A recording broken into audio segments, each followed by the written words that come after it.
Bagdana police સ્ટેશનમાં જે ગુનો નોંધાયેલો છે આપ લોકો જાણો છો.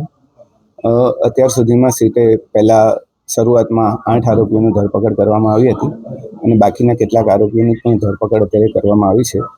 આ તમામના નિવેદનો, સંયોગિત સાક્ષીઓના નિવેદનો, કોલ ડિટેલ્સ અને તમામના આધારે જયરાજ આહિરને પણ 3 દિવસ પહેલાં અહીંયા આવેલા હતા આઈજી કચેરી. એમની પૂછપરછ ચાલેલી હતી અને ત્યારબાદ પણ બીજા 2 આરોપીઓની ધરપકડ સીટે કરેલી હતી અને તમામ પુરાવાઓને અત્યારે ધ્યાને લેવામાં આવ્યા અને આજે સવારથી જ એસઆઈટીએ સાથે તમામ પુરાવાઓની ચકાસણી કરી હતી અને ચકાસણીના અંતે કેટલીક બાબતો સ્પષ્ટ કરવા માટે જયરાજ આહિરને ફરીથી અત્યારે સમન્સ પાઠવવામાં આવ્યું છે અને સમન્સના આધારે તેમની પૂછપરછ બાદ તમામ એસઆઈટીની ટીમને ચોક્કસપણે લાગ્યું છે કે આમાં પ્રાથમિક પુરાવા પૂરતા છે કે જેમાંથી જયરાજ આહિરની અમે ધરપકડ કરી શકીએ, એટલે આજરોજ એમની ધરપકડ કરવામાં આવી છે. કેવા પ્રકારના પુરાવા જયરાજ આહિર વિરુદ્ધ મળ્યા છે જેને લઈને ધરપકડ કરાઈ છે? શરૂઆતના તબક્કામાં જ્યારે એસઆઈટીએ આ તપાસ કરી હતી ત્યારે પણ કેટલાક પુરાવાઓ જે હતા જેની મોલવણી અમે કરવામાં આવી હતી અને ત્યારબાદ જે 8 આરોપીઓની ફર્ધર પૂછપરછ કરવામાં આવી એમાં પણ કેટલીક સંડોવણીઓ જણાવી હતી અને ત્યારબાદ બીજા 2 આરોપીઓની ધરપકડ કરવામાં આવી. એના પછી પણ 2 મહત્વના સાક્ષીઓના નિવેદનો પણ લેવામાં આવ્યા અને અન્ય ટેકનિકલ પુરાવો પણ પ્રાપ્ત થયો છે કે જે એફએસએલની વેરિફિકેશન માટે જરૂરી છે, પણ એ પુરાવો પણ અમે ધ્યાને લીધો છે. જે જયરાજ આહિરનો રોલ તમે જે પૂછો છે એ પ્રમાણે છે કે ઘટના તમે જાણો છો કે બુટલેગરે હુમલો કર્યો અને કોઈ બાતમીના આધારે સત્ય દેખાઈ રહી નથી. એકચ્યુઅલી જે આરોપીઓ જે છે રાજુ, નાજુ અને અન્ય લોકો પણ એ પણ જયરાજ આહિરના સંપર્કમાં પહેલેથી જ હતા અને મોટાભાગે એ તમામનું અને જયરાજ આહિરનું પોતાનું પણ રોષ હોવાનું કારણ સ્પષ્ટ થયું છે.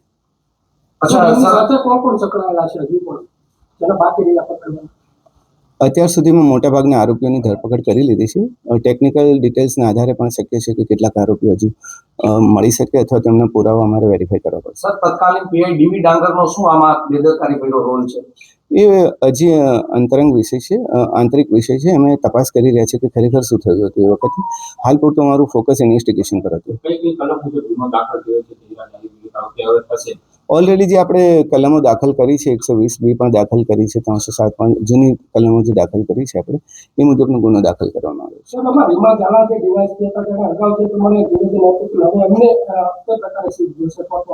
છે. અત્યારે પ્રાથમિક તપાસ એસપી શ્રીને સોંપવામાં આવી છે, એનો રિપોર્ટ આવતા વાર લાગશે. જયરાજ આહિરે જ હુમલો કરાવ્યો છે કે બીજી કોઈ ટેકનિકલના આધારે એની ધરપકડ કરી છે એના આધારે કરી છે?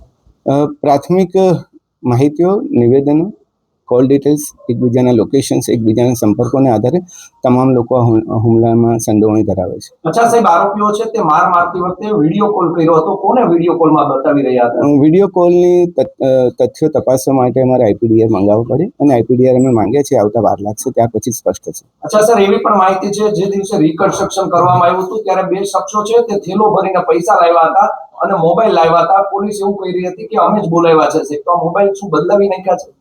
કેટલીક વાતો જે આવી હતી મેં વેરિફિકેશન કર્યું હતું અને તમામના સાચા મોબાઈલ અમે રિકવર કરી લીધા છે. અચ્છા સાહેબ, જયરાજ આહિરનો સાચો મોબાઈલ છે તે મહુવાના કોઈ વ્યક્તિ પાસેથી મળ્યો છે?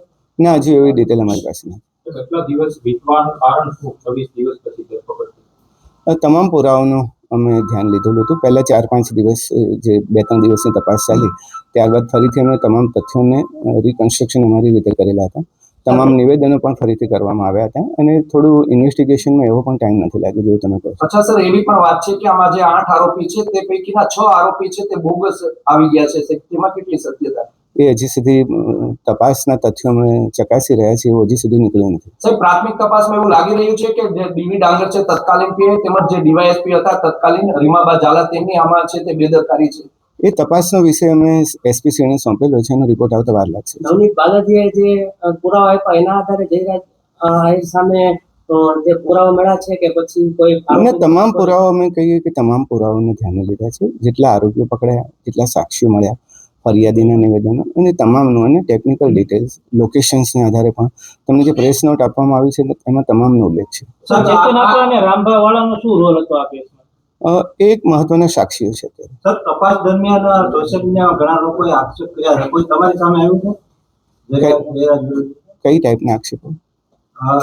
જે માર માર્યો હોય, મકાન પાડી દીધા હોય, ધાક ધમકી આપી ના, અમારી પાસે એવા અને કોઈ મહત્વની સાહેબ વાત એ હતી કે આટલા સમયગાળા દરમિયાન સોશિયલ મીડિયામાં વૈમનસ્ય ફેલાવે એવી ઘણી બધી પોસ્ટ વાયરલ થઈ હતી. તો એ માટે પોલીસે કઈ કાર્યવાહી કરી હોય અથવા કરવાના હોય, કારણ કે બે સમુદાય વચ્ચે સામસામે આવી ગઈ એસઆઈટી નું કામ અત્યારે સઘન તપાસનું હતું. અમે એસઆઈટી ની રચના ઓબ્જેક્ટિવલી ફક્ત ને ફક્ત તપાસના તથ્યો પર ધ્યાન રાખવાનું હતું. લોકલ પોલીસ ડેફિનેટલી કાર્યવાહી કરશે. સાહેબ, એક પરિવાર આરોપીના પરિવારજનો જણાવ્યું હતું કે તેમના ઘરે પોલીસ અધિકારી પણ ગયા હતા. એ વાતમાં એ બાબતને અમે ધ્યાને લીધી છે ને એની પણ ચકાસણી થઈ રહી છે. અચ્છા સર, જયરાજાઈના ફાર્મ હાઉસનો વિડીયો વાયરલ થયો હતો, તેમાં પણ આ કેસના બે આરોપી ત્યાં બેઠા છે. આ કાવતરું સમગ્ર ક્યાંથી ઘડાયું હતું સાહેબ? એ કાવતરાની ટોટલ તપાસ અમે જ્યાં હજી થોડી વાર લાગશે, અમારે પુરાવાઓ અને ટેકનિકલ ડિટેલ્સની સાથે પછી તમને સિલસિલાબંધ હકીકતો અમે તમને પછી જ આપી શકીશ. અચ્છા સર, કેટલો ટાઈમમાં વિગત આ મીડિયાને આપશો સામે? ડેડલાઇન નહીં કહી શકાય. ઓકે સાહેબ, હવે ખાસ કરીને આજે તમે જ્યારે ખુલાસો કર્યો છે, જયરાજ આહિર આરોપી બને છે, બંને સમાજ વચ્ચે વૈમનસ્ય હવે ઊભું ન થાય તેને લઈને ભાવનગર પોલીસનો શું રોલ રહેશે? જો ન્યાયિક તપાસ અમે કરી રહ્યા છે, એસઆઈટીએ ન્યાયિક તપાસ કરી છે, તમામ પુરાવો પણ ધ્યાને લીધા છે. આક્ષેપો પ્રતિ આક્ષેપો તો થતા રહે છે, પરંતુ હજી સુધી એવું કોઈ વૈમનસ્ય ઊભું થાય એવું જણાયેલું નથી. અને છતાં પણ આ પ્રકારનું થાય તો અમારી અપીલ છે કે આ પ્રમાણે સોશિયલ મીડિયાનો ગેરઉપયોગ કેટલાક લોકો ના કરે. સર, એવી પણ આજ સવારથી ચર્ચા ચાલી રહી છે, કોળી સમાજ છે તે 1 તારીખે મહાસંમેલન બોલાવે છે, જેને લઈને આજે એસઆઈટી ને સરકાર દ્વારા આદેશ આપવામાં આવ્યા છે કે જયરાજ આહિર સામે પૂરતા પુરાવા હોય તો તેની ધરપકડ કરવી. મેં પહેલા જ જણાવ્યું કે એસઆઈટીનું કામ સઘન તપાસનું હતું. ઓબ્જેક્ટિવિટી તપાસમાં રહી એના માટે અમે કામ કરતા હતા અને એટલા જ માટે લોકલ પોલીસની સામાજિક પરિસ્થિતિનું આકલન કરી એમને ફ્રી રાખવામાં આવી હતી અને અમારા તપાસના તથ્યો પર અમારું આધારિત હતું. એટલે બાહ્ય પરિબળો અથવા બાહ્ય વાતાવરણની એસઆઈટીની તપાસ પર કોઈ અસર નથી. સર, કેટલા ડિજિટલ પુરાવા, સંયોગિક પુરાવા અત્યાર સુધીમાં જે 18 દિવસ આજે થયા છે એસઆઈટીની નિમણૂક થઈ તેમાં સામે આવ્યા છે? સીડીઆર અમે બધા મોબાઈલને પ્રાપ્ત કર્યા છે. તમામ આરોપીઓના મોટાભાગના આરોપીઓને એક સિવાયના તમામ આરોપીઓના મોબાઈલ પણ પ્રાપ્ત કર્યા છે.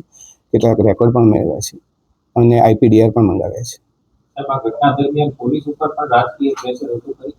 મેં પહેલાં પણ કહ્યું આ જ પ્રશ્નનો જવાબ કે એસઆઈટીની તપાસ એ ઓબ્જેક્ટિવલી કરવા માટે એસઆઈટીની રચના કરવામાં આવી હતી. એટલે કોઈ પણ પ્રકારના બાહ્ય પરિબળો અથવા તો બાહ્ય વાતાવરણની અસર એસઆઈટી પર એટલા માટે ના થાય કે ઓબ્જેક્ટિવિટી ફક્ત તથ્યો અને જે હકીકતો અને પુરાવાને ધ્યાને લઈને જ કરવામાં આવી છે.